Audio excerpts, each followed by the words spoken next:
Lastly, sir, this is a presidential memorandum on countering domestic terrorism and organized political violence.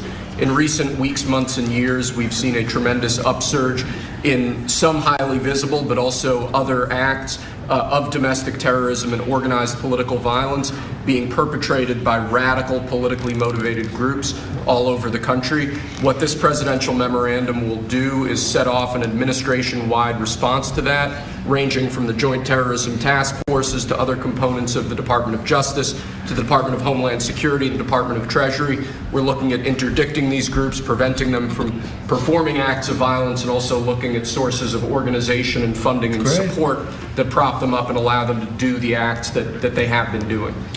We're looking at the funders of a lot of these groups, and you know, when you see the signs, and they're all beautiful signs made professionally, these aren't your protesters that make the sign in their basement late in the evening because they really believe it. These are anarchists and agitators, professional anarchists and agitators, and they get hired by wealthy people, some of whom I know, I guess, you know, I probably know them.